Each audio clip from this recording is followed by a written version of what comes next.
The moment Seung Yun lands back on Earth from the Tower of Trials, he reaches out to his former coach, the very same guy who had tossed him out of the Hunter Training Center. Seung Yun is dead set on taking the Hunter exam once more. The coach chuckles mockingly, reminding him that all his past attempts were utter flops. He well knows that Seung Yun stands no chance. Yet Seung Yun is adamant, even hinting he's ready to demand a refund for those 7 years of wasted training. When he shows up at the Hunter Association, the coach is determined to make Seung Yun's upcoming failure spectacular. He gets the toughest opponent lined up, and even sabotages the sword Seung Yun is meant to fight with. All to show the main character who's boss. Seung Yun is offered a choice between 1 to 10 opponent levels. Previously, he always picked a level 1 goblin, and still ended up losing because he was just too weak. But this time, he stuns his coach by selecting a level 10 opponent, the Phoenix. As soon as the test kicks off, the Phoenix immediately casts a debuff, slowing him down by 25%. And right after the first clash, the sword shatters just as the coach intended. But Seung Yun remains cool under pressure. With his insane strength and speed, he jabs the Phoenix right in the eye with the broken blade fragment. Then, he yanks a tile from the demolished floor and hurls it with such power that it smashes the Phoenix's head apart instantly. The tile nearly nails the coach, who stands frozen, absolutely baffled. He's stuck in disbelief, trying to grasp how this former weakling suddenly became so formidable. Just a short while ago, he was merely a hopeless underdog. 5 years back, a day would come when a mysterious calamity would strike. A terrifying disaster known as a dungeon break occurred. Waves of monsters spilled out, causing immense suffering for countless souls. Amid this chaos, Seung Yun's parents were unable to escape and tragically passed away. In an instant, he lost everything, making a vow to himself while shedding tears of blood. From that moment forward, he swore he would transform into a hunter, tearing apart monsters and wiping them all out. Or so he believed. 5 years later, on the actual anniversary of that disaster, he was expelled from the Hunter Training Center, feeling utterly hopeless. His trainer held nothing back when belittling him, emphasizing just how junky his talent was. Usually, those who awaken receive a few months in an exclusive training hall before becoming hunters. However, our guy had far exceeded that time limit. He had devoted 7 long years to training, and his trainer didn't want any so-called trash ruining the Institute's hard-earned reputation. No matter how much he persisted, the trainer shut him down time and again, even beating him severely whenever he dared to return. All that remained was a broken boy with one last wish, which was to somehow grow stronger or discover an innate trait of his own. Even though it seemed like everything was lost for him, his fierce determination and burning desire to improve didn't go unnoticed. The Tower of Trials was on the lookout for worthy challengers globally, and due to his iron will, our boy was granted a spot among them. He was drawn into the void where the Tower of Trials offered him a chance to pick the difficulty level for what lay ahead. The higher the challenge, the better the rewards. At that moment, Seung Yun was clueless about what was unfolding, but his instincts screamed that this was his opportunity. So, he seized it, selecting the difficulty he wanted. With his level set, he was thrown straight into the very first stage of the Tower of Trials. He finds himself in an endless desert armed with nothing but a sword to protect himself. His mission is to endure in this place and unlock the innate trait he had always yearned for. Yes, the very same trait he had tirelessly pursued in the real world, only to end up empty-handed. Witnessing this chance bestowed upon him feels surreal, but little does he know. This innate trait won't simply be handed to him on a silver platter. He figures this out the moment a colossal sand golem bursts forth from the ground, determined to crush him under its immense weight. His new goal is to survive against the sand golem for the next 10 minutes. And guess what? It's not going to be an easy feat, because our guy chose hard mode for his trial difficulty. Here's the main twist. If he fails the mission, the consequence is death. Han sprints desperately for survival, but a troubling thought flashes in his mind, questioning if he can really flee from the sand golems by just dashing around like this. The monster lunges at him in a wild frenzy, and our hero realizes that this sand golem is swifter than it appears. Despite its massive size, he figures it's utterly ridiculous to think he could run for 5 minutes straight with his stamina in this harsh desert, similar to every minute he's survived here. Han gasps for air as he runs, reflecting on how this hellish realm armed him only with a sword and told him to survive. Yet, he yearns for some direction on what he's truly meant to do. He either succumbs to fleeing or faces death in a fight. Meanwhile, the sand golem is just a couple of strides away from crushing Seung Yun while our hero shouts in a manic panic. Our hero feels utterly lost, scrambling to figure out how on earth he is supposed to defeat this creature. In this moment of sheer danger, his mind snaps when a memory resurfaces, and Han recalls all those mocking faces that made him believe himself to be worthless in this world. It feels like he's being crushed beneath the weight of those harsh words, fearing he may meet an embarrassing end just by attempting to flee. In that instant, Our hero stands defiantly, refusing to retreat in cowardice. 7 years of striving to become a hunter have taught Han, without a doubt, that he knows more than many in the hunting field when it comes to theories. With his heart racing, he realizes that running won't grant him any solutions. At the very least, he has to devise a way to stay alive. It's then that Seung Yun conjectures that monsters like sand golems can be halted by destroying their core. Yet, those cores are often located in tricky spots. Our guy simply decides to make the core more accessible. And so, he plants his feet in the sand, coming to a standstill. In one smooth motion, Han takes a mighty leap and slices his sword through the monster. While he successfully staggers the sand golem, Seung Yun seizes the opportunity to reach for the core. As he spots it, he begins to smash the large red core with his sword. Though it begins to crack, the monster rises again, prompting our hero to skid backward. A wave of frustration overtakes him as Han stands just a heartbeat away from shattering the core.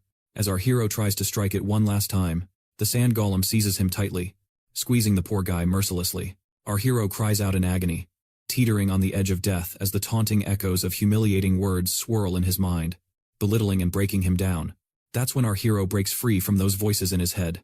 In that moment, Han hurls his sword with a fierce resolve, aiming it right at the heart of the enemy's core.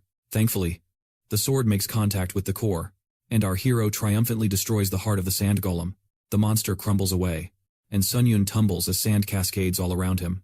He sits there in disbelief, questioning if he truly eliminated the monster on his own. Yet it's evident he had only just barely emerged victorious. With that, Han clears the first floor of the Tower of Trials.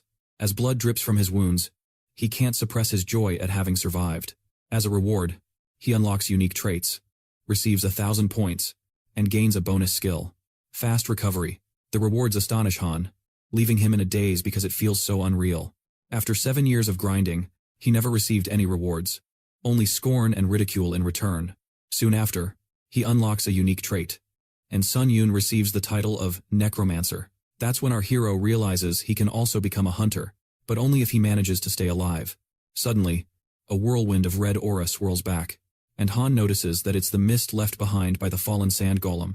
It seems his new skill, Necromancy, has been activated, allowing him to absorb the spirit of the sand golem. Our hero processes this black fog as his unique trait. Nonetheless, he chooses to absorb the monster's spirit, and the fog rushes toward Han violently, giving him a scare. Han absorbs the spirit of the sand golem, which boosts his efficiency by 7%. Oddly enough, that red orb of energy gets swallowed into our hero's body, making him freak out. Since he can sense the spirit within, he soon realizes he can store it if he absorbs it. Han taps into this spirit energy to permanently boost his stats, feeling a surge of vitality filling his body. This leaves our hero almost unable to comprehend the miracle unfolding before him, as his stats have genuinely increased. Never in 7 years had he managed to boost his stats. But now, Seung Yun is finally able to enhance his stats permanently thanks to this unique necromancy trait. A tidal wave of surprised joy hits him when he realizes he can become a hunter if he returns to the real world with this incredible skill. Soon after, the system instructs Han to head to the waiting room. As our hero steps through the portal, he collapses due to excessive blood loss, and his injuries turn out worse than he expected. Out of nowhere, a green whirlwind envelops Seung Yun, and in the blink of an eye, he's fully healed, given the sheer volume of blood he lost. He figures he'll be restored completely once the trial wraps up, but what shocks him even more is spotting a huge bed. Wondering how they managed to fit just one bed in such a spacious room. Regardless, he hops onto the bed, contemplating his next strategy, while our guy ponders if he'll manage to escape the tower. What bothers him most is why this tower beckoned him to this peculiar place. Suddenly, the system interrupts his thoughts. He receives notification that he can access 5 commands: Info, Store, Community, Inventory, and Trial. Uttering these words will trigger the commands. Han Seung Yun's brain buzzes with questions, but he snaps back to focus on surviving for the time being. He then calls out the word Trial to activate it, discovering that there are 23 hours remaining until the second floor trial. Our hero now understands he must face additional trials and activates a community chat where others forced into this tower are chatting. Han realizes that the participants in the room feel lost, and, to add to that, the non-hunters like him are also dragged into this odd location. Suddenly, the admin pops into the chat, silencing other players from messaging, since he has an essential announcement for those who have completed the tutorial. Our guy remains clueless on how to return, but he's set on memorizing every piece of information available. The admin discloses that the points gained during trials serve as currency within the Tower of Trials. More critically, They can't acquire even a single drop of water without points. Ultimately, the sole method to earn points is by undergoing trials. While this feels a lot like a survival game, Han realizes he must adapt to the tower's rules quickly. Otherwise, he's doomed. The fact that he can't even obtain water without points means that to accumulate points, he must consistently clear the trials. With that, the admin exits the chat after dropping a bombshell. And Seung Yun feels disgruntled since he thought he'd return as a hunter. But he is yanked back to reality. Our guy then glances at the longsword and opens the store as this weapon won't cut it for survival. After acquiring a new weapon, Han begins training while pondering that all hunters lost their stats upon entering the tower. Yet, he thinks learning skills they've mastered before should be easier. Hence, our guy can't shake the feeling that he's not starting at the same level as the others, who are seasoned hunters. Han gets fired up as he trains with all his might, determined to catch up. The fire of dedication eventually drains him, causing him to collapse on the floor, panting. However, in a flash, all his energy is restored. Thanks to the healing magic of the waiting room, he can train tirelessly. Just as our hero feels inspired to prepare for the next trial, his stomach growls in hunger. He scrolls through the inventory for something to munch on, finding he only has 40 points left for food and water. He feels fortunate to have those extra points, otherwise, he wouldn't even dream of getting a shield. It looks like there are 17 minutes remaining until the next trial starts. And Han notices that even the previously confused chat is silent now, all ready to tackle the second floor. But a sliver of doubt creeps into Seung Yun's thoughts. Uncertain if he'll survive this time around, he shakes off that trepidation, determined to live no matter what. Just like that, the trial kicks off in 10 seconds, and our guy gets transported to the tower's second floor, which, this time, resembles a thick forest. The mission of this trial is to take down the leader of the orc tribe within a set time limit. Our guy stands on a cliff, able to clearly spot the orc village below. A jolt of fear courses through him as he sees a horde of gigantic orcs, but what terrifies him the most is that they expect him to leap into the crowd of orcs and defeat their leader. After that, Han Seung Yun gathers his courage and trudges down, hiding in the bushes to keep an eye on the orcs. Typically, in dungeons, if there's an orc guard, a hunter's lurking nearby too. Our hero struggles to even take down one orc hunter. But here's the kicker, there are a whole bunch of orcs. To tackle this orc army, they'll need at least a crew of E-rank hunters to survive the encounter. Feeling a sense of despair, Han decides to pull back and brainstorm a better strategy. Suddenly, a spark of inspiration hits him, and he figures out how to ace this trial. He starts a fire, gathering enough firewood to fuel it further. He then stashes the firewood in his inventory, and miraculously, it works. Our main character narrates that, while orcs might seem lazy, they're actually quite industrious. They hunt each morning and return as the sun dips behind the horizon. This gives Han ample time to put his plan into action. Our hero realizes that the key to overcoming this tough, heavily numbered trial lies in fire. Meanwhile, Seung Yun waits patiently to pounce at the perfect moment. According to the Hunter Association, the orc guards don't always stand watch. They often drift back to the village for meals or breaks. That's when Han seizes the opportunity to toss the firewood close to the orc village. In an instant, the flames spread. The forest surrounded by the village ignites. Amidst the chaos, the orcs scramble. While our guy hurries to execute his next move, he aims to encircle the village with fire, preventing any orc hunters from returning home. But before that can happen, Han must take out at least 2 orc workers. Just when the orc workers rush to fetch water to douse the flames, he stealthily approaches and drives his sword into one of them. After defeating an orc worker, Seung Yun finally absorbs its spirit, just as he's been waiting for. His proficiency grows by 9%. Suddenly, he spots an orc guard looming behind him and deftly dodges the crushing blow aimed at him. With his sword held high, Han channels the spirits he's collected to bolster his stats. Boosted in strength, just moments later, he obliterates the guard orc, severing its head. The skill's rapid recovery rejuvenates him, and he learns that consuming the guard's spirit has amplified his stamina. As his stats rise, Seung Yun feels a wave of confidence. If this keeps up, the threat of battling a guard orc will shrink dramatically. Determination washes over him, and he counts the remaining threats: 3 orc workers, 1 guard, and an old clan leader. He knows that if he takes down the guard, he can easily wipe out the old clan leader. On top of that, Han's spirits lift after absorbing the guard spirit, making the thought of dispatching the workers feel like a breeze. With that, he charges at the orcs. After eliminating the workers, he sees that the guard orc has strayed from the clan head, abandoning its post. Basically, this guard orc is the last hurdle left to jump. Our hero slices through the orc minions, ripping them apart. After dealt with the majority, he's left facing the guard. Suddenly, The clan leader unleashes a fiery attack aimed at Seung Yun. The flames blaze wildly through the air, powerful and relentless. But Han's shield protects him from the scorching onslaught. The flames are held at bay by the shield, while the head orc believes it has vanquished its foe. Swiftly, as the dust settles, our hero stands, singed clothes and a shield marred by battle. It turns out Han has achieved a feat by enduring the fire. With this, he unlocks the skill, Fire Resistance. Armed with this new iconic ability, those orcs are as good as toast. As rage simmers in Han's eyes, preparing for a brutal takedown, he confronts the clan leader and ruthlessly hacks off both its hands. The orc lets out a scream of pain as blood pours forth, and it scurries into the tent, panicked. Suddenly, Han Seung Yun enters to a staggering scene. The head orc is shielding its terrified little ones, showing that even monsters can love their families. This sight evokes a memory within Han, recalling how his parents urged him to flee and survive during a monster attack. They protected him at the cost of their own lives. At that moment, a young orc unsheathes a knife to retaliate against Han, but he thinks it's utterly foolish and promptly strikes the young orc on the head with the blunt end of his sword. Seung Yun vows that even as a ghost, he'll ensure to sever the monster's bloodline. Just like that, our hero takes out the orc leader and wraps up the second level of the Tower of Trials. In the waiting room, Han Seung Yun's shield is toast after the beating it took. But hey, thanks to that, our hero made it out alive. That was a nail-biter. And our hero checks the chat to see how everyone else fared. But what a shocker, most of the team didn't make it.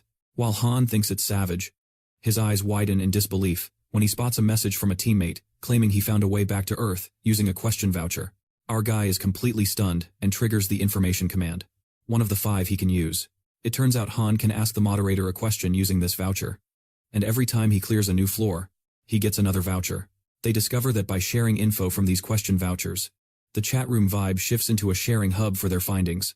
This is the main draw of the chat room. The big news is, there's a temporary return stone available for purchase that lets someone return to Earth for a couple of days after completing the 5th floor. Plus, there's also intel about what lies beyond the 7th floor. A major system expansion is on the horizon, and items that allow permanent returns to Earth will be up for grabs. After digesting all this info, Han Seung Yun figures that if he heads back to Earth with his current skills, he'd breeze through to becoming an E-rank hunter. However, this pressure weighs heavy on him, because if he had these abilities on Earth, it would be total chaos. The more Han thinks about going back, the more it dampens his spirits. He logically reminds himself that he just scraped through the 2nd floor, and reaching the 8th floor sounds like a pipe dream. Still, our hero chooses to keep a positive attitude, since his abysmal stats have shot up and are now nearing 20. First, he absorbs all 5 spirits he risked his neck for, boosting his stats, and his body fills with newfound power. As soon as those spirits swirl into him, Han finally understands what they mean by the realm beyond humans.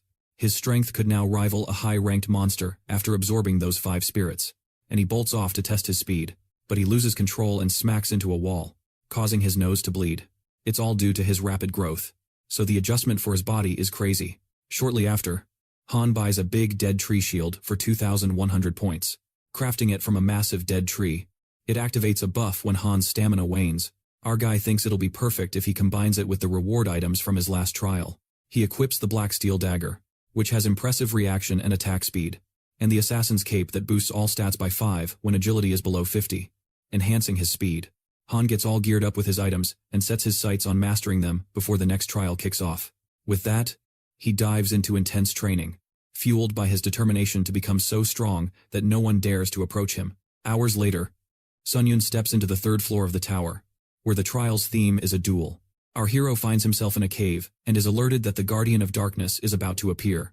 Han gears up, knowing that, like the sand golem, this monster could strike from any angle, so he must stay sharp. The countdown hits 0, and the Guardian of Darkness leaps from the shadows. Even our hero can't feel a trace of the monster's movements. To his surprise, the creature catches Han off guard with a swift ambush, stabbing him in an instant. The Guardian of Darkness proves to be more dangerous than he anticipated, as it grins while our hero groans in agony. Disoriented by the sudden attack, he's then tasked with defeating the Guardian of Darkness, the doppelganger, which mimics Han like a shadow. Han Seung Yun fights hard against the Guardian of Darkness and activates his fast recovery skill. He realizes that his spine would have been severed had he not dodged. But then he takes note of something. Seung Yun observes his opponent's position, mimicking his own, and realizes the doppelganger is copying his every move. Our hero decides to test his theory by clashing with it once and lands a hit. But then he discovers it can heal itself. In a split second, The Guardian of Darkness lunges at our guy with the exact moves Sun Sung pulled off earlier. Han quickly assesses the situation and resolves to use his own skills to take down this foe, but is shocked when it suddenly strikes at him. Somehow, the doppelganger finds a way to grow even stronger in mere moments. Han Seung Yun activates the Assassin's Cape, unleashing its special effect. He resolves to finish this within just 1 minute. Our hero inflicts some damage to its body, but as he thinks it's working, his arm gets severed, causing him to cry out in agony. Sun Yun watches the Guardian of Darkness and notes it's not moving at all. Our hero realizes it will take time to heal, viewing this as the perfect opportunity to take it out. However, with his hand amputated, he brainstorms a way to do it without holding a sword. An idea strikes him, and though he thinks it sounds crazy, Sun Yun feels it's better to risk everything than to give up without a fight. Using his shield, he slams it against the Guardian, sending it crashing to the ground. Seizing this moment, Han Seung Yun delivers a powerful blow with the shield. The system cheers him on for clearing the 3rd floor of the Trial of Towers. Stepping into the 4th floor's waiting area, Han Seung Yun finds all his injuries and debuffs healed, testing his newfound strength against a wall. He's thrilled to find he healed perfectly and contemplates the spirit of the doppelganger he snagged after passing the 3rd floor trial. He believes this spirit is unmatched compared to other monsters he's faced. Meanwhile, the system announces that his necromancy skill has hit 100% proficiency, with his rank boosting by 1. Sunung Yun achieves necromancy level E and discovers he can now absorb opponents' skills. Moreover, he gains a special ability, allowing him to randomly acquire one of the awakened skills from the spirit. While absorbing the spirit of death, our hero realizes this was how he gained fast recovery after nearly facing death. Fully aware that skills are hard to come by, Han Seung Yun never imagined holding such a broken trait. Thus, he decides to tempt fate. With that, he walks into the 4th floor community, feeling right at home while waiting in the lobby. As our hero is about to swipe the screen, he catches a glimpse of the trial announcement, revealing it to be a team trial where they must cooperate effectively. Sun Yun spots a comment from another competitor, suggesting the competition among hunters may end up being a deadly fight, leaving him in shock. The next trial kicks off, with the system alerting him that he's paired with another challenger, and they must defeat the Goblin King within 1 day. The system emphasizes the failure penalty is death as Han finds himself in front of 2 additional hunters.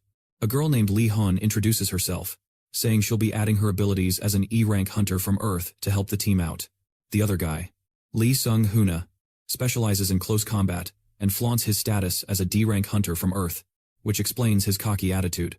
Our protagonist shares that he's also skilled in close combat, clarifying that he's not a hunter yet, but aspires to become one in this realm, piquing Sun Hoon's interest while revealing his condescending view. Our guy, however, remains confident he can pull his weight, but his teammate mocks him, warning that he could get booted if he proves to be a liability. Sunung Yun, having faced such treatment before, momentarily forgets how people used to treat him. Yet, he's wary of Sun Hoon's skills, causing him to fall silent. Our hero knows only skills hold value in the tower. The system updates him on the trial's theme, a 3 versus 3 battle, where teamwork is essential to outpace the rival team. With that, the castle doors swing open. Lee struggles against the goblins, baffled at how they're fighting in such a coordinated manner, and yells at the rookie, who is our hero, to join the fight. Meanwhile, our guy rolls his eyes, annoyed that Lee isn't observing the battlefield. Lee Hyan promises she'll help him after finishing her spell, but she's cut off when Sun Hoon shouts, demanding that she buffs him immediately. She laments that her supportive spells are all spent, not knowing what to do when Seung Yun steps up, declaring he'll assist his teammate since he needs it. Han attempts to stop our hero but fails, worried about who's watching her back, and as she turns, she's left speechless, seeing all the goblins lie defeated. Sun Hoon completely loses it after failing to take down the goblins, and he points fingers at the newbie for letting him down. Just as a goblin is about to land a hit, a figure steps in and takes it out. It's Han Seung Yun, commanding him to back off since he's just messing up the flow with his changing energy. With each swing, Han obliterates the goblins as if they were mere butter, earning himself the title of Goblin Hunter. He quickly turns the tables on the big guy, calling him a nuisance. Then, Han Seung Yun goes into overdrive, chopping the goblins into bits. Lai Hun stands there, mouth agape, as he watches Han slice through the foes like a ghost on a mission. The goblins' spirits linger, but our hero realizes they can't perceive his special sword energy, allowing him to absorb them effortlessly and level up his stats. Sunun discovers that goblins have a transferable skill, an enhanced perception that'll give him an edge in spotting sneaky enemies. At that moment, he spots a goblin and can't help but grin, knowing he's struck gold. The team comes back together, and that clumsy Lee swaggeringly approaches Han, claiming the newbie just got lucky against the weak goblins. Lee chuckles nervously, trying to mask his fear. Our guy cuts straight to the chase, declaring he'll take charge and lead for better team efficiency. A quick, lethal glare from Han puts Lee in his place, and he asks if there's an issue. Lee quickly complies, asking what else needs doing. Sun Yun instructs Lee to guard the girl hunter, Lee Han, while directing her to keep guiding them from behind. Lee readily agrees, and they continue their search. Our hero zips through the battlefield, decimating goblins while absorbing their souls to boost his expertise. It's revealed that there's still 14 hours remaining until the third trial wraps up. Later, the team marches on, but Lee Hyun grows suspicious because goblins used to show up regularly, and now it's eerily quiet. Suddenly, Han sees something and dashes toward it. They arrive to find other goblin minions wiped out before they could even get there. Our guy realizes that the other challengers have beaten them to the punch. Meanwhile, Lee Seung-hoon is amazed to think the rival team took down the enemies so swiftly. Sun Yun touches the goblin blood, noting it's still warm. A wave of urgency hits him. They have to catch up fast. Otherwise, if the opposing team defeats the goblin boss first, the penalty will be death. Han urges them to hurry up, while over on the other side, Lee Seon deals with a slew of goblins, gagging as he eliminates them. Sporting a wicked grin, he beheads the last goblin, and his teammates cheer him on for a job well done. Yet, Lee Seon rants about how he's the only one doing the heavy lifting here. He then turns to his teammate, Lee Junho, asking if he's enjoying the free ride, and orders him to open the boss room door so they can head back. Poor Lee Junho hesitantly approaches the door, uneasy about what's behind it. Suddenly, a system notification blares that all members of the challenger's team will enter the Goblin King's Spiral Tower, and the boss battle will commence once only one team remains. A foreboding red aura envelops them, locking them in at that point. It turns out Han Seung Yun's team arrives at the Spiral Tower too. Seeing the other team alive frustrates Leon, while our guy tells his team that he intends to take on the others solo. He asks Lee Hyun for only an agility boost. Despite knowing Han Seung Yun is tough, she expresses her worry. She's seen his power firsthand, but hunters can be just as intimidating as the monsters they face. Han agrees, promising to signal her if things turn dicey, leaving the backup to her if that happens. Once she boosts his agility, our hero strides toward the enemy. Honestly, our main character gives off some serious Assassin's Creed vibes. He looks incredibly cool as he makes his way, and Sun Seung Yun believes he's far above the average hunter, having taken down over 30 goblins. While Lee Seon's team readies themselves, our guy dashes toward his foes, confident he will prevail. Our hero radiates such a fierce vibe that even sends Leon scrambling behind his buddy, Lee Junho.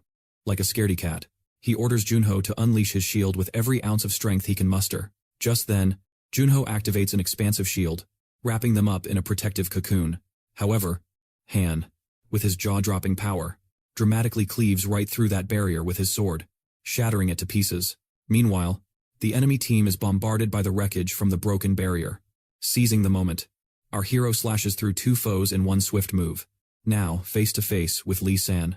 A heartbeat later, the brawl rages on. Sun Yun and Sion dance around each other, dodging blows while landing strikes. As their swords clash, our hero detects something off. Han knows he's got the upper hand here, yet this opponent keeps blocking his strikes in a bizarre fashion. Our guy concocts a plan to unleash more of his ability to crack this mystery wide open and ambushes him from behind for the kill. But in a twist nobody saw coming, that guy senses Han's sneak attack as if he had eyes in the back of his head, miraculously dodging the blow with his sword. That's when our hero spots the glowing red eyes and realizes he can see the trajectory of his sword. Meanwhile, Sun Yun devises a wild plan, hurling his shield toward Sion to block his sight so he can't use his skills anymore. The shield obscures Ian's vision, allowing Han to charge at him the moment his sight clears. In that split second, our hero plunges his sword into Lion, taking him out for good. With that, our hero completes a special mission with bonus rewards. After brutally dispatching his challengers, Han notices his hand shaking as fresh blood drips from it, prompting her to ask if he's alright. A shadow crosses Sun Yun's face, but he assures her he's just fine. Lee Hai realizes that our guy must be reeling from taking a human life. She thought he'd be all tough and fearless. Regardless, there's no time for mourning, as Han is eager to dive into the boss battle right away, asking Han and Lee Seung-hun, who are pumped to join. Meanwhile, our hero makes quick work of the trial's target, the Goblin King, treating it like a walk in the park, leaving Lee convinced he's dealing with a true monster. After that, they wrap up the 4th floor trial, and as a reward for their success, they each get a stat boost of 4, along with an instant acceleration skill as an extra treat. Lee Seung-hun heads to the lobby first, and while our hero wishes Han a safe journey, she replies with a word of thanks. The girl hunter steps forward and tells him he only did what he had to do, referring to his actions against humans. She claims it was something they all must face, and had Seung Yun not done it, she would have stepped up for survival. Our hero beams at this, and Han sends him a friend request. The girl gives Han thanks since they conquered the 4th trial thanks to him, but feels a bit down because she didn't snag any rewards. Han blushes and asks our guy to keep her in mind once he returns to Earth, mentioning she's with the White Silver Guild. With that, the girl takes her leave, leaving our hero blushing. Now alone, our hero contemplates whether to absorb the human souls or not. He recalls when he first discovered he could do this. He hesitated because he knew crossing that line would mean there's no turning back. A wicked smirk creeps across his face, and that's when he resolves his choice. Han thinks it through and deduces that he can grow stronger. He wouldn't take lives unless absolutely necessary. Driven by fierce determination, Han decides to absorb the human soul. He realizes that Seung Yun's dream of becoming a hunter ignites other hidden aspirations within him. The Tower of Trials offers him a rare opportunity, and there's no way he'll let this chance slip through his fingers. Our hero has an unquenchable thirst to advance through this tower. After that, Han strides into the lobby of the 5th floor, where the system expands. A new trial totalization system has been launched, which will rank every challenger. The system prompts our guy to choose a username, and he settles on the hunter. On the challenger's rank panel, the top 5 spots are occupied by SS rank hunters. Our hero finds it intrusive and wonders if his name makes it onto the list. He scrolls up and, to his shock, finds his username positioned at 16th. Seung Yun is flabbergasted by his rank since it's far beyond what he initially anticipated. The system, on the other hand, explains that those competing in the top 50 will be known as pioneers. They'll receive perks on the 8th floor. If these players stay pioneers until they hit that level, they'll unlock a special privilege called Halo. Han is curious if this is a new skill, and is confident he'll uncover its secrets when he reaches it. Our hero absorbs 3 human souls, and as the energy surges, Seung Yun feels like he has truly eclipsed human limits. Later, Han buys a return stone that lets him head back to his earlier location for 3 days. He decides to test it and see if he can bring gear along. Using the stone, Han zips back to Earth, where his powers skyrocket to a whole new plane. Player Han's desire to return home is granted, and after using the return stone, our guy finds himself crashing into a portal back to Earth. He lands at his place, realizing he has to return to the Tower of Trials in 3 days. Moments later, Seung Yun opens his eyes in his room, astounded to find himself back home. Before tackling anything else, our guy prioritizes catching up on sleep because this bed is a slice of heaven compared to the waiting room. But then, a strong stench hits his nose, and Han realizes he really needs a shower. Getting up, he finds the weapons from the tower he smartly brought along. It turns out that bringing gear from the tower back to Earth works wonders, meaning other players can also return with their items. Our guy decides to hustle since he has a lot to conquer within 3 days. It's revealed that when folks start coming back to Earth, items will become abundant, leading to a drop in hunter supply prices. Seung Yun figures he needs to sell the dagger before its value takes a nosedive. Glancing at his notes, he recalls wanting to sign up for a hunter exam and take it the next time he's back on Earth. Looks like he's in for a busier time than he anticipated. Meanwhile, the director of the White Lotus Hunter Training Center, Hwang Manhwa, gets a call from our guy, Han Seung Yun. Han jogs the director's memory, and there's no way Manhwa would forget him. Manhwa urges him to send the membership fee online, but our guy turns that down since he doesn't want a refund. While the director checks if he can keep the fee, our guy asks for a favor in return. Hang doesn't allow him to use the training center for practice, but Seung Yun cuts to the chase, requesting help with the hunter exam. Director Hang recalls that Han flunked the test last time and reminds our guy about his overall score, which was rank F, the lowest of the low. Hwang teases our guy for lacking traits or skills, but Seung Yun piques his interest by saying he's willing to pay the membership fee. Well, the director looks speechless since our guy's prepared to shell out the money, leaving no room for refusal. With that, Seung Yun wraps the deal and asks Manhwa to assist him in taking the hunter exam today. Later, our guy takes a shower and checks himself out in the mirror. His body looks toned now that he's made some progress, but Han snaps back to reality while admiring himself, realizing the hunter test is set for later, so he needs to move fast. Just like that, Seung Yun bolts out of the apartment, dreaming of the normal life he's always wanted, free of humiliation and complexes. Even watching his neighbors pass by feels delightful. Han greets his female neighbor, who immediately assumes that our guy's an older dude aiming to become a hunter. As he waves goodbye, the neighbor is subtly impressed by his presence, curious if he always towered this tall. Outside, Han tries to flag down a taxi but runs into trouble.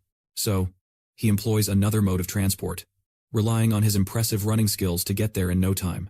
Moments later, our guy arrives at the Hunter Association, where he reunites with Director Huang after quite some time. Seung Yun leaves the director puzzled by mentioning he's been dealing with some weird stuff lately.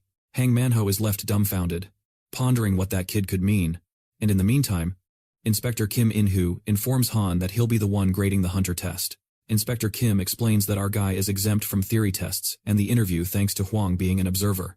Since Seung Yun is already in the know about the test procedures, they jump right into the Hunter test.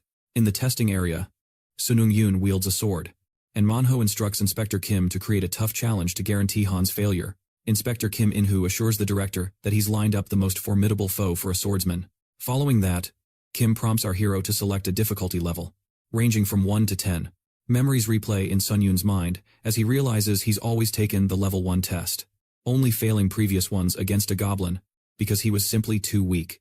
Meanwhile, Director Huang is convinced that Han will pick one, but things take a wild twist when our fella opts for level 10, leaving Huang's eyes wide with disbelief. He calls him a lunatic. Soon, the Hunter exam kicks off, and Seung Yun is tasked with capturing the Phoenix. As soon as the Phoenix roars, Han's speed drops by 25% because of the ability Predator's Roar. That's when Han notices the cracks on his sword. Soon after, we find out that the scoundrel Huang Manhwa tampered with his weapon to ensure his failure in this trial.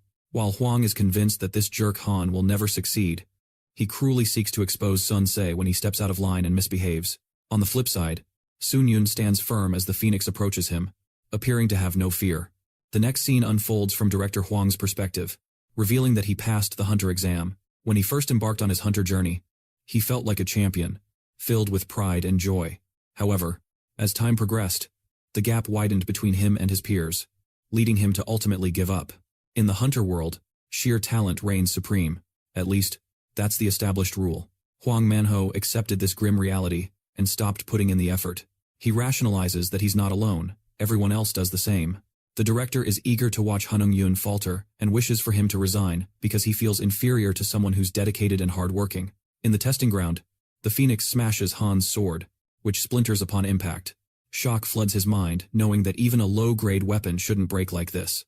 Realizing his sword has been sabotaged, he sees Director Hang smirking wickedly, greatly anticipating Han's downfall since he's weaponless. Meanwhile, as the Phoenix swoops toward Han, without a weapon to fight back, our hero seizes the moment to test out his skill. Instant acceleration, which he acquired after the 4th trial. He activates the skill and dashes like lightning. Even he's amazed by this skill, finding it superior to the movement speed boost from the assassin's cape. Seung Yun slams into the ceiling, creating cracks, and leaps at the Phoenix to jab his broken sword into its eye. However, the beast remains unbothered since the blade is too short, and Han quickly snatches a brick from the shattered floor, hurling it at the Phoenix. The brick flies at lightning speed, slicing the Phoenix in two and smashing through the metal barrier where the inspector and director are stationed. They're nearly flattened by the brick that crashes against the wall. With that, the test concludes, and our guy chuckles and apologizes. Although deep down, he had precisely aimed for that spot. Following that, Han officially becomes a hunter as he's registered with the Hunter Association. Now that he's a hunter, our hero can enter dungeons and sell items too. In contrast, Director Huang is seething as he demands Inspector Kim to clarify the recent chaos. Not to mention, he ordered Kim to ensure Han failed in 10 seconds.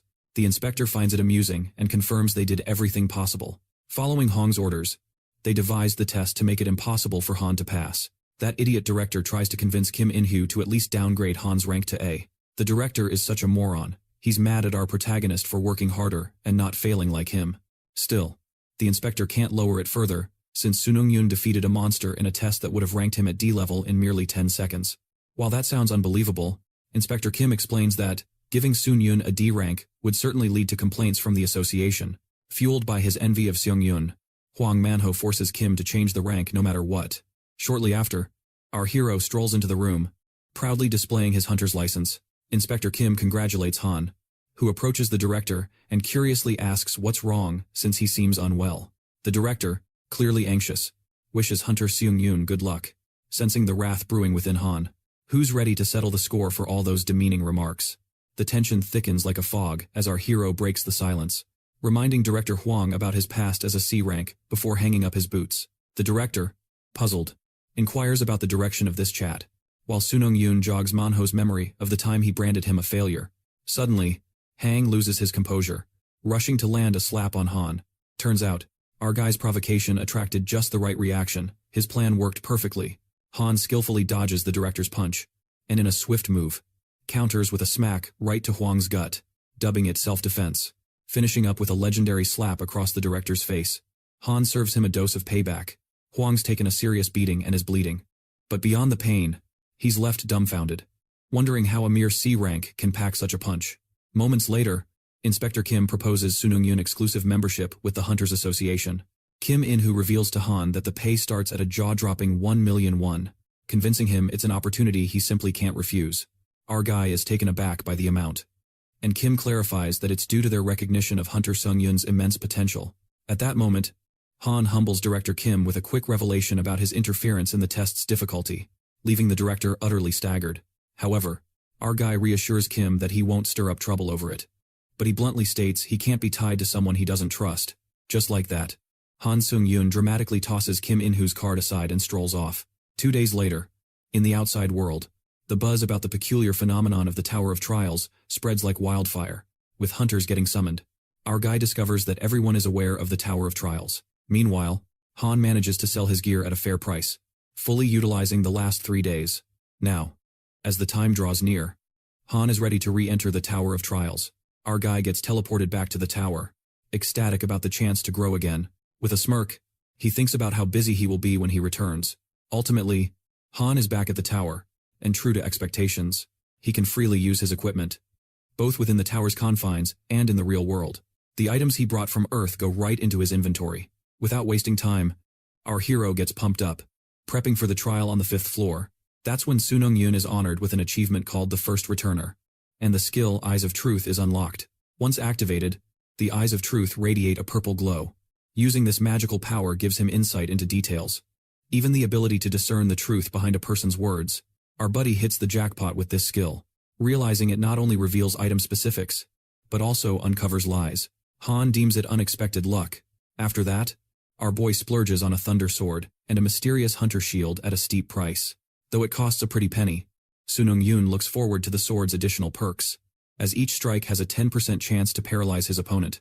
Sounds like a sweet deal. He then prepares for the 5th floor trial. It's been a while.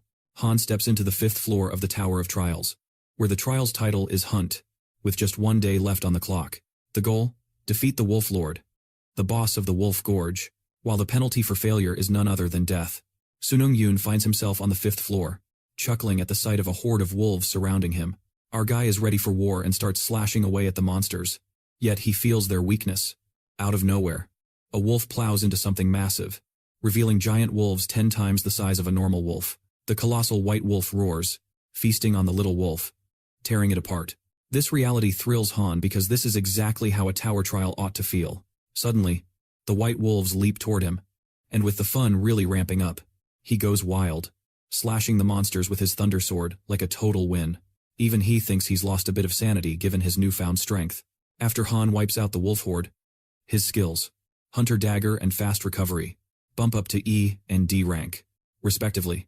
But our guy considers that the Hunter Dagger skill from the 3rd floor is progressing slowly and thinks it might be time to acquire a new sword skill. His Hunter Dagger and Fast Recovery skills have officially leveled up to E and D rank. Yet, our protagonist believes that the Hunter Dagger skill he acquired on the 3rd floor isn't progressing quickly enough, leading him to consider learning a new sword technique.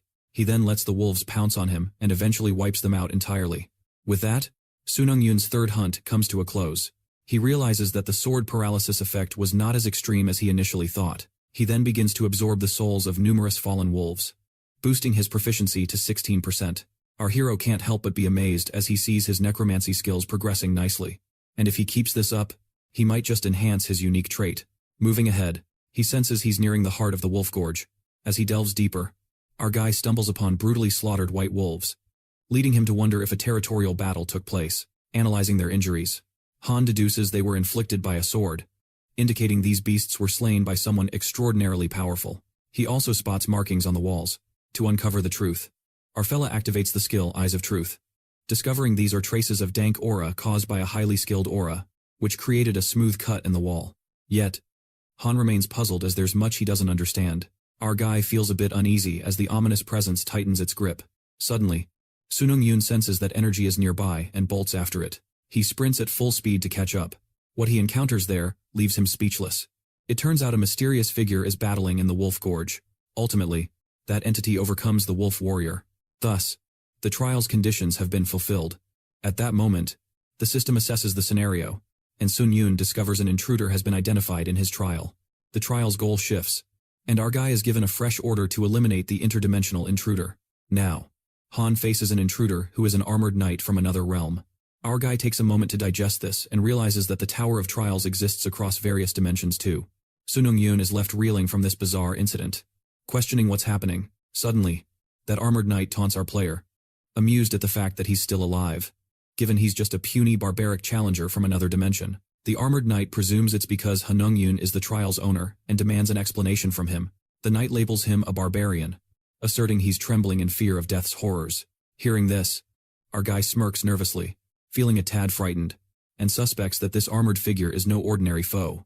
Seung Yun hadn't even considered that an intruder might attempt to snatch his trial objective, but he's relieved he hasn't immediately failed the trial. Meanwhile, the armored intruder believes Han's sheer terror has clouded his mind and decides to let his sword speak for him. With that, our guy braces himself as the showdown is on the horizon. As the armored opponent charges to strike Seung Yun, our guy hurls a dead wolf in his path, while the intruder gets distracted, slashing the wolf. Han seizes the opportunity to launch an ambush. However, our guy flops badly as his thunder sword fails to pierce the intruder's heavy armor. Our dude's futile effort to cleave through the armor is thwarted, and he quickly realizes that it's not going to happen that way. At that instant, the intruder's sword releases a dark aura, and as it hits Seung Yun, he is sent flying back with tremendous force. Our guy crashes to the ground, injuring one of his wrists. Han's arm bleeds, and the armored combatant is impressed that his aura has been obstructed. Yet, that arm is now effectively useless, as if he had cut it off completely. In that moment, our guy gets riled up and desperately asks the intruder who he is. As nobody had warned him about this scenario, the armored adversary steps closer, unbothered, noting that the primitive ape is oblivious to the concept of trial invasion. Just as he suspected, he's referring to Seung Yun. With a shattered arm, our guy is now utterly defenseless and inquires why the intruder decided to invade his trial. The intruder replies that lamenting will not help him. It's simply how things operate in the tower. He decides to show mercy to Han Seung by ensuring a quick end to his suffering. Just as the knight aims his sword at Han, our guy frantically begs him to clarify what trial invasion means. The intruder sees little harm in it, since he believes Han's demise is unavoidable. The armored knight explains that trial invasions are one of the features implemented in the system from level 8 onward. A player can snag a trial invasion token at the shop to meddle in another contender's trial. That's how the armored dude crashed our buddy's trial.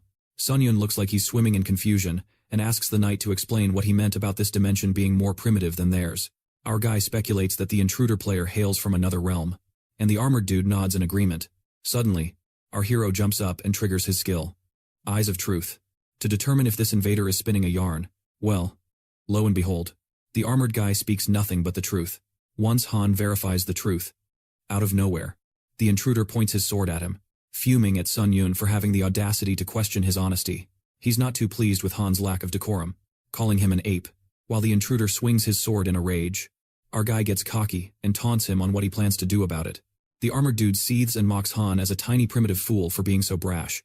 That's when Han Seung Yun lets the cat out of the bag. Since the intruder shared some juicy intel, he feels it's only fair to return the favor.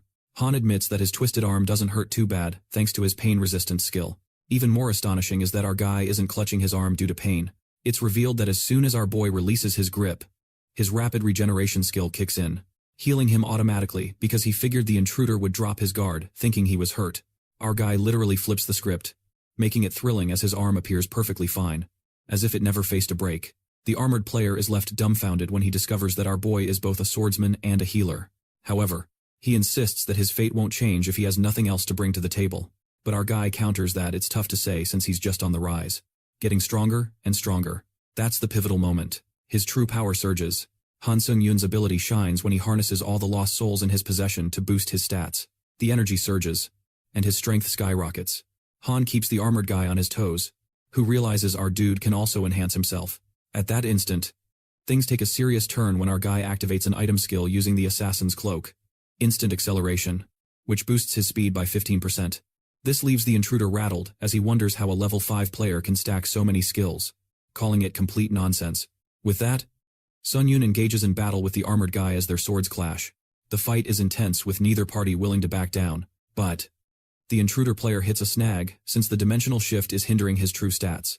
Our guy notices the armored dude tapping into his dark aura again, and he narrowly dodges a sword strike that comes frighteningly close to him. The intruder launches a fierce counterattack with insane speed. While our guy senses that this aura skill is no joke, it's a high-level ability that could inflict some serious harm. Luckily, Seung Yun's stats are evidently higher than the intruder's now, and he's confident he can dodge any fatal strikes. But the catch is that annoying armor on his sword. Han deduces it's a rare item that he can't even slice through at his current rank. With that in mind, our guy plans to wear down that armor with relentless strikes from his thunder sword. Suddenly, the dark aura dissipates when our crafty lad clashes his sword with the armor, creating a surge of lightning. That's when the real battle ignites, and the intruder's armor is hit by a lightning bolt. As the armored guy screams in torment, the system alerts Seung Yun that hitting an enemy gives him a 10% chance to activate the lightning strike effect. Our guy smirks as this effect kicks in at just the right moment. Cade Adrax collapses lifelessly, and Han Seung Yun is thrilled that his risk was worth it, effectively paralyzing his foe. The armored challenger groans in pain as he can't believe he lost to a mere 5th-floor contender, questioning how he could have so many skills. Our guy decides to put an end to it as he informs him that it was careless to rely solely on his armor and skills. He steps up, but Cade desperately tries to negotiate for his life, offering answers to everything Seung Yun wants to uncover. Yet, our guy tunes him out and stabs him while hurling insults, branding him a barbarian. Even as Seung Yun grows numb to the act of killing, he's still a bit uneasy whenever he tackles it and views it as a hurdle. The system cheers him on for clearing the 5th level of the Tower of Trials, and our main character absorbs Cadrax's essence. As his skills boost by 15%, Seung Yun breathes a sigh of relief, barely managing to absorb the essence. Curious about why no reward message appears, our protagonist is informed that the challenge's difficulty does not correlate with the rewards. The system unveils all the modified rewards and the skills he just acquired. That includes 3 lethal strikes along with 75,000 points as a completion bonus and an extra 3,500 points. Seung Yun's rank of C is upgraded to A, making him quite pleased as he now comprehends how formidable the intruder knight was. Our hero is informed that he's entering the lobby of the 6th floor, where all his injuries and statuses are healed, and his leaderboard info is refreshed. As Seung Yun opens up his inventory, he resolves to stay alert because of the looming dimensional invasions. Contemplating whether to save his question voucher until reaching the 8th floor, Han ultimately decides to use it now. The system prompts our guy to jot down his question, promising that an administrator will provide answers. Seung Yun, who's still perplexed about what a floor invasion entails, and if he'll be notified as soon as one happens. The response hits him right after he sends the question, clarifying that a floor invasion allows one to intrude on a challenger's trial during the initial 10 classes. However, interference is not allowed in special trials like combined trials, and this system can only be unlocked on the 8th floor, meaning he's currently out of commission to use it. Our guy learns that this serves as a climbing disruptor, and he won't be able to get info on this from his current floor. However, a question voucher will be deducted since only the first part of his inquiry got a reply. Seung Yun is taken aback to discover that a question voucher isn't as powerful as he thought, but he's relieved it wasn't worn out. With that, our hero decides to utilize the items he retrieved from Earth, opening his inventory to use Kroken's Magic Tower Restoration Box to fix the secretive hunter's shield. The performance exceeds his expectations, and Seung Yun employs a cleaning stone, recalling how he'd considered it a waste of money until he actually used it. Feeling a bit embarrassed, with just 1 hour and 12 minutes left until the 6th floor trial, Han decides to check out the trial leaderboard and the community board. On the 5th floor leaderboard, our guy finds himself ranked 3rd, and he's stunned since he jumped significantly from rank 16. Seung Yun ponders if he's edging closer to the perks of a continuous pioneer and resolves to check what awaits him once he hits the 8th floor. The system bombards our guy with notifications regarding a psychological skill sale that could really aid with murder and pillaging. Plus, if you possess a psychological resistance skill, you'll unlock abilities tied to murder, pillaging, and betrayal, along with substantial rewards. Scanning through current chats, Seung Yun catches the argument between 2 challengers over achievements related to murder. Our guy feels overwhelmed by the chaotic scene as he observes the mayhem and wonders what on earth is going on. While contemplating the psychological resistance skill that's making rounds for sale, Seung Yun considers it akin to a double-edged sword. Yet, the ability to negate psychological trauma is invaluable. Our guy understands that using this skill to eliminate psychological anguish means never facing issues. When someone mentions that the jerk who leaked information about the 4th floor has renamed himself to Princess Sui, despite it being a competition among the hunters, our protagonist realizes they are practically suggesting he should be eliminated. Seung Yun recalls the challenger who dampened the mood in the 4th floor lobby, sensing it was done intentionally to heighten competition. Our hero decides to remember this name for future reference. And then the system inquires if he would accept the 6th floor challenge, which has a hard difficulty level and a goal to conquer within 50 minutes. The prior conditions require capturing one of the surrounding tiles before time runs out, while failing results in either the challenger's demise or timing out. The rewards for this trial include a randomly chosen box B, and the consequence of failure is meeting your end. Seung Yun finds himself moved to the 6th floor, resembling an expansive ocean, and is informed that his teammate's allocation has been finalized. The system recommends that he collaborates with his teammate to succeed in the trial. Our hero, who's been anxiously waiting, gets anxious when his partner doesn't show up. Suddenly, a spear plummets down towards him, prompting him to swiftly dodge and seize the spear. A figure emerges alongside the spear, seemingly targeting Han deliberately, leaving him puzzled about this attack and the motive behind it. The attacker defends his actions by claiming that eliminating a teammate is the quickest path to success. Seung Yun finds this notion quite unappealing, yet his teammate labels him a hypocrite, reminding him to observe his surroundings before pretending to have a moral compass. Flashbacks of betrayals from teammates flood the scene, as the guy sneers at Seung Yun, calling him a hypocrite. 2 challengers meet each other, and one pretends to strengthen their bond while they witness the treachery among the hunters. Just as one challenger thinks he's got a faithful companion, his partner stabs him, knowing he can't draw his sword while they're shaking hands. This underhanded move earns him the title of Dirty Murderer, boosting his durability by 1. Back to Han, who has been enduring his teammates' criticism of being hypocritical. He suddenly faces an attack from his partner, aiming to boost his achievements. Our guy deftly dodges while simultaneously striking at his teammate, who was caught off guard. Seung Yun earns the achievement Traitor, boosting his strength by 1, as he considers his partner a weakling. Contemplating the trial's terminology as a special or combined trial, our hero thinks it resembles more of an event. Han figures he's lucky if he can snag a skill from this incredible event, yet he resolves not to unnecessarily eliminate other hunters. However, he won't turn a blind eye to anyone who attacks him. A challenger crafts an iron dome for protection, believing this trial is tailor-made for someone like him. Skilled in water, attribute magic, but he's immediately proven wrong when Han Seung Yun descends upon him. Attempting to shatter the dome, the challenger appears quite confident about his shield, boasting it's a bulletproof iron form, while cursing our hero. The situation flips unexpectedly as Seung Yun breaks through the dome, delivering a kick to the hunter's face, sending him flying back to the ground with a resounding crash. Though our guy realizes he might have been a tad too cruel, he believes it was necessary to instill some fear in the challengers. Han Seung Yun craves achievements but desires to refrain from needless killings, as the system alerts him that the tile capturing is underway. The system informs him that if another team steps on the tile, the capturing will cease. Thus, he must prevent adversaries from seizing his tiles. Our guy needs to sustain himself on this tile for 10 minutes, thinking that the top challengers must have already conquered the 6th floor. With most challengers nearby being low-ranked, this trial proves to be far too easy for Seung Yun. The 6th floor trial prompts Han Seung Yun to ponder various issues, such as distrust towards others, the harsh reality of low-ranked challengers, and the somber ambiance of the trial tower. Yet, our guy understands that misplaced compassion equates to genuine hypocrisy. Even if he refrains from slaying the challengers that approach him, others will inevitably perish. The system alerts Seung Yun of someone attempting to invade his tile, halting the capturing process. He turns to spot a group of 4 men advancing toward him, his expression turning to shock as one of them strives to act tough. Seung Yun realizes they've formed a murder party in pursuit of achievements, and the blonde guy confirms his suspicions. Consequently, 2 of the 4 attack our hero while he activates Heart Solidarity, a trait that allows him to share the pain of Kim Jin with Han Seung Yun. A bald guy jumps onto Seung Yun, unleashing seawater as an assault, and our guy inevitably comes into contact with it, reducing his strength, agility, and stamina by 10, with a penalty duration of 2 minutes and 59 seconds. Unaware of this penalty, Han figures this is the worst scenario if he were just a typical challenger. Grinning wickedly, our guy thinks this is the peak of dreadful moments, but only if he were an ordinary challenger. The grin on his face shows Han is ready to teach them a lesson. The duo charges at Seung Yun with their weapons drawn, while RG stands firm, appreciating their sneaky strategy of stealing weapons to weaken their adversaries' stats. Yet, he makes them realize their life-threatening error, which is picking the wrong opponent. With that, our hero seizes his foe by the face and slams him into the ground with terrifying force.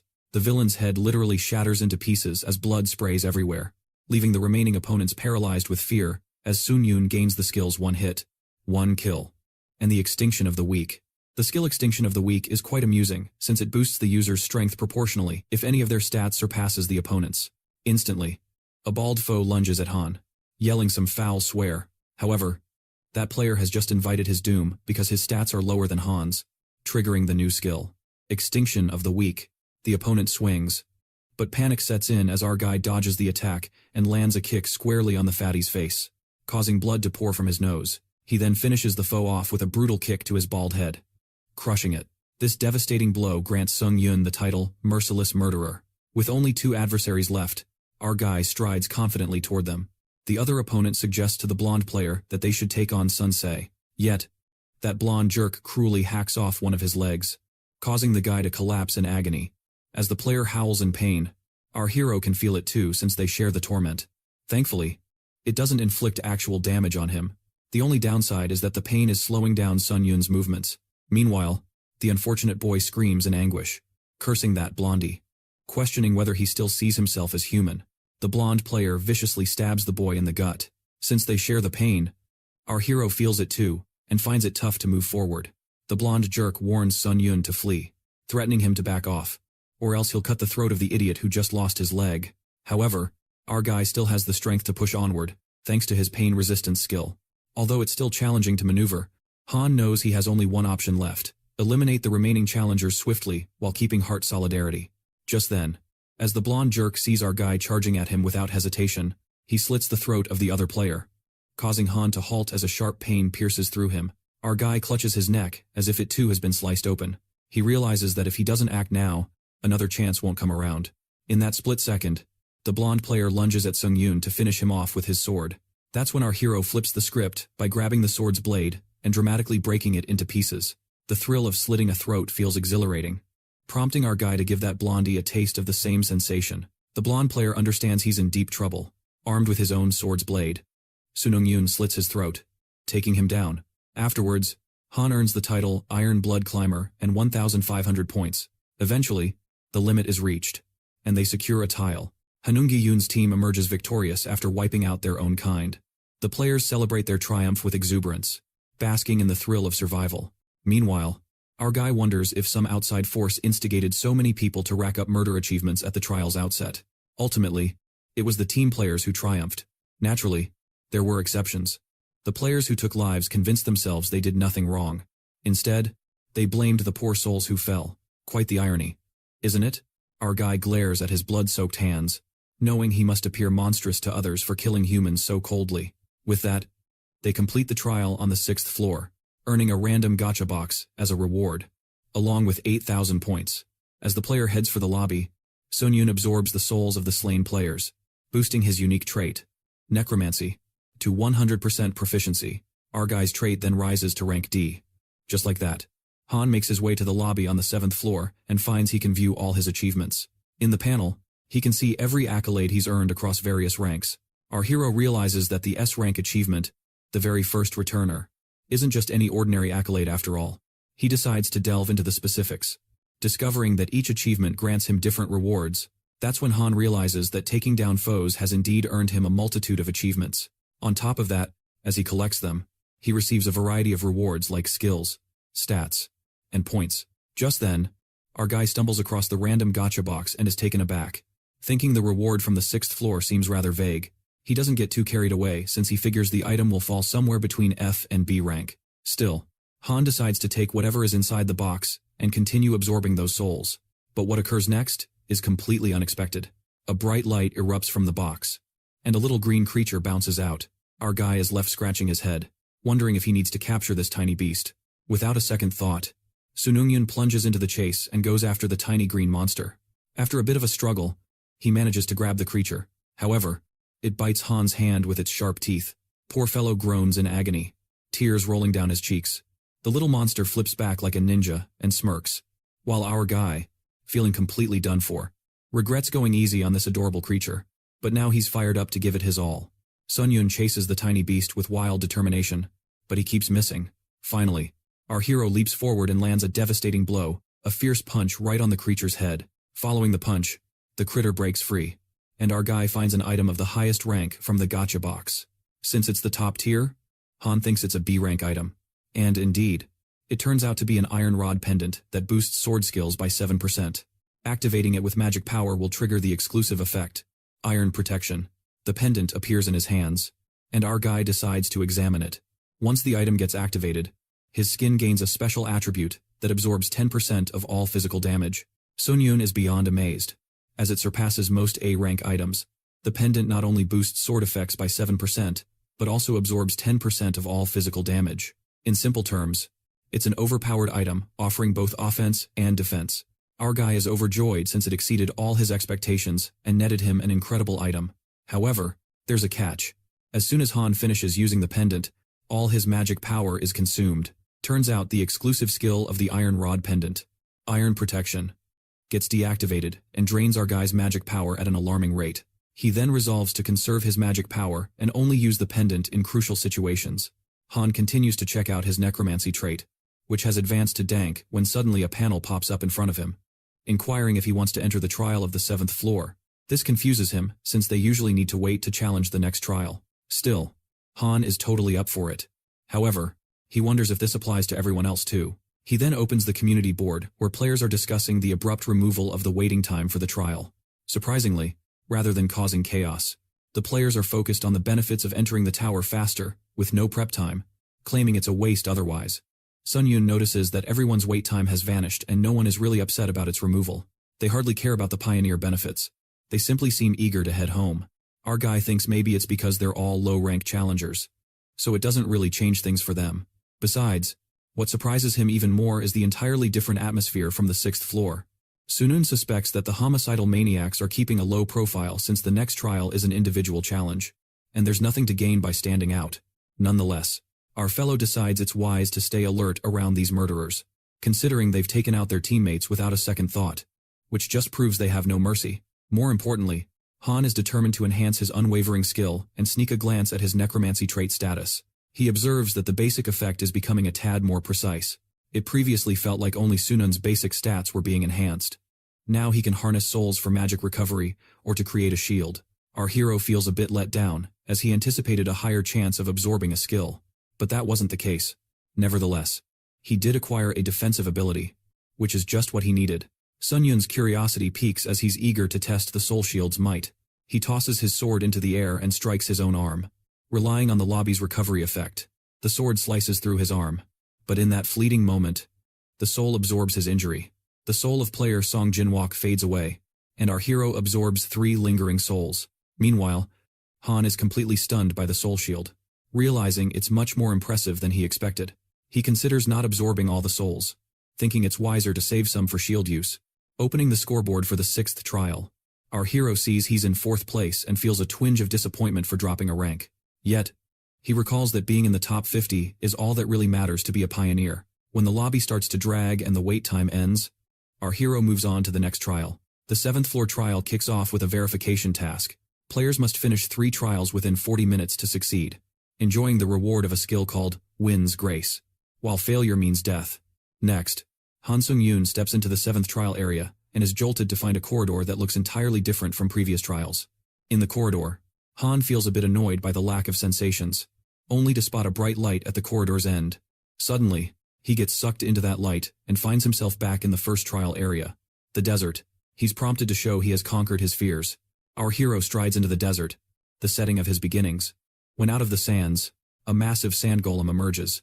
Han realizes his intuition was spot on. This area mirrors his tutorial trial, which means this test is making him relive 3 challenges he's already conquered. Confident now, he believes he can take down the sand golem with ease. Our hero figures, if he surpasses this, he'll quickly advance to the 8th floor. Meanwhile, the monster shows up, and he smirks, ready for the leveled-up challenge. The sand golem appears 3 times larger than before. The colossal creature charges at Seung Yun, who's pumped for the showdown. Our boy jumps around the beast, but oddly enough, he can't spot a core stone, the golem's weak point. He speculates that the core must be buried deep within its massive body due to its size. However, these thoughts break Han's concentration as the sand golem unexpectedly ensnares him. Our hero, now stronger, breaks free from the giant grip using his magic and decides it's time to slice up the beast.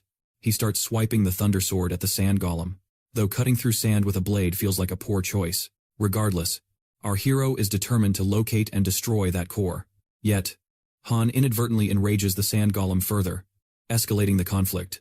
The giant golem goes wild, opting to literally turn our hero into a mushy pulp. The sand golem leaps to crush Han Seung Yun, while our boy's heart races with fear. He scurries away. Confident dodging such a giant isn't difficult, but a fall like that means game over. Seung Yun desperately runs for his life. Knowing escape might not be feasible, the sand golem crashes down, and our hero makes a lucky escape. Hiding in the sand's ridge, furious, he confronts the chaotic sand golem, activating the skill 3 Lacerations, which enhances the sword's slicing strength with each hit. With this, Seung Yun powers up the game and severs the golem's arm in one magnificent sweep. Even he can't believe he did it all in one swing. He recalls his frustration when that armored player interrupted his trial, but feels grateful for the knight's invasion since it earned him an iconic skill. Although the sand golem can regenerate with sand, our hero intends to keep slicing to reach the core stone. Like a man possessed, Han unleashes relentless slashes against the monstrous creature. Breathless, our hero comes to a stop as the relentless monster keeps regenerating.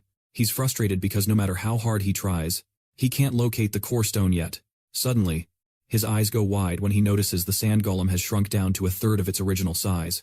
He can't help but wonder how this once mighty beast has become so adorable. Even the golem blushes, as it's never been called cute before. It's revealed that although sand is the main resource of the golem's body, it can't continuously use it in this environment. That's why it's shrunk like this. A wicked grin spreads across Seung Yun's face, and he jokingly suggests the golem should join him on a diet.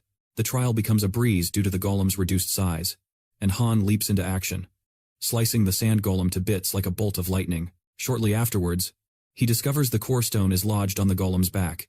Realizing that its thick body made it a challenge to slice through, Han figures it took him 10 minutes to find the core, and since the total time for the 7th floor trial is 40 minutes, he better pick up the pace. Suddenly, the golem swings a punch at Han, but our hero dodges smoothly, thinking this guy's gotten quicker thanks to the diet. He finds the situation amusing and wants to toy with the sand golem a bit longer, but time is not on his side. Han quickly gets behind the monster and pierces the core stone with his sword, causing it to shatter. Just like that, player Han Seung Yun demonstrates that he has conquered his fears, and the first trial comes to a close. As soon as the trial ends, our hero gets whisked away into the portal without even the chance to claim the sand golem's spirit. Unfortunately, Han tries to absorb the dead golem's soul but fails miserably, leaving him feeling incredibly frustrated. With that, he steps into the second trial zone, proving yet again that he's using his wits. Upon arriving, he is astonished to find it's the same orc village from the level 2 trial. He's finally convinced it's a recreation of the previous trials. The village is ablaze, and he spots the orc hunters in disbelief. Seung figures this is likely the aftermath of his previous fiery assault on the settlement. The orc hunters witness the destruction of their kind, fueled by rage that burns like a tempest. Our hero narrates that it's a phenomenon that can happen to monsters consumed by anger. A berserk orc isn't your average grade E monster anymore. Just his luck. The furious orc hunters rush forward, seeking revenge, to tear Han Seung Yun to shreds. Meanwhile, Han coldly states that these disgusting creatures have no right to mourn their loss. Not while he's around. So, he activates his skills. Instant acceleration and ultimate triad. The one-sided slaughter begins as he slashes through the berserk orc hunters. Just as he zooms to finish the last monster, that orc sinks to its knees, seemingly begging for its life. Han steps closer, intuitively understanding the orc's sense of helplessness. He sees the familiar desperation. The orc feels powerless as its entire family is being annihilated. In a frantic response, the berserk orc attacks Seung Yun. While our hero dodges gracefully, he decapitates the beast with a single swing of his sword. Just like that, our hero skillfully shows he has faced his fears and completes the second trial, determined not to regret missing out on absorbing the dead golem's soul in the first trial. Seung Yun realizes he doesn't have a second to spare this time and hastily absorbs the spirits of the fallen orcs. This time, Han successfully absorbs the souls of all the orc hunters, boosting his skill proficiency by 6%. He hits 100% proficiency in the skill hunter-style dagger. Consequently, it upgrades to rank D, and so does the skill instant acceleration. Moments later, our hero enters the third trial zone, ready to show he's cast aside all doubt. Panting, Han thinks this level doesn't even let him catch a break. But this time, the trial zone leaves him scratching his head. It turns out to be the location from the occupation in Trial 6. He tries to piece together why the two trials are recreations of previous ones, assuming the third would follow suit. Han observes that the layout is slightly altered, and given that the second trial had nothing to do with strategic thinking, he chastises himself for expecting the tower to operate on common sense.